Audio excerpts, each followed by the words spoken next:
Alrighty, so I just want to rant to you guys about the week that I've had. So about a week ago, I noticed some like minor water damage that we've been kind of putting off, but we're like, oh, we should probably get that fixed, whatever. So we called the plumber with our home appliance insurance people, and he's like, I don't know if it's covered under that, but I'll come take a look. Well, turns out whoever installed this shower, mind you, our house was built in 2016. It's a $700,000 house. So whoever the fuck installed this shower installed it incorrectly. So the threshold on the shower that has holes should point inward towards the drain. Makes sense, right? Holes drain water. Whoa, weird. Anyways, so they put them on the outside, so it was draining out into the tile and into the wall because the marble wasn't level on the exterior of the shower. So it's just draining straight into the wall that happens to share our closet, our master bathroom, and our sunroom. And so this is going to cost like 15 to 30 grand in damages. They don't really know. They're like, we might have to gut the whole thing for 30. Maybe we'll save some and it'll only be 15. Woohoo! Well, insurance damages only usually cover about 5K in mold damage, and then obviously up to what the home worth for the other stuff. So we're still trying to like determine whether or not they'll cover it, because they're trying to say,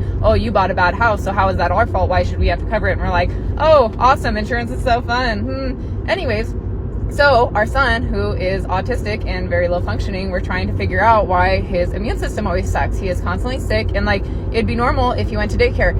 He's barely went to daycare. He has been sick since we moved to this fucking house.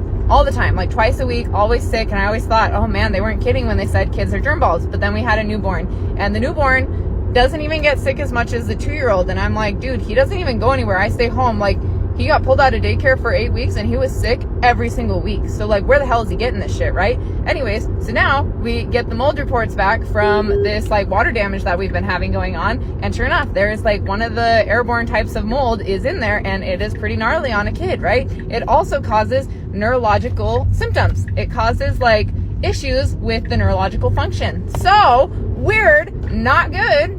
Anyways, so I call his pediatrician. His pediatrician's like, okay, you know, like, I'll refer you to an allergist and they can test for the mold toxicity. And I was like, awesome, cool, whatever.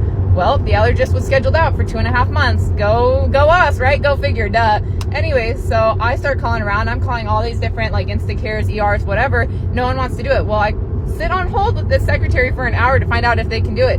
She goes, talks to doctors, whatever, comes back after an hour and said, yes, if you come in here and they deem that they can do it, they can do a mold toxicity. It'll be sent out to some other lab, and then we'll give you the results in the MyHealth. Go IHC, right?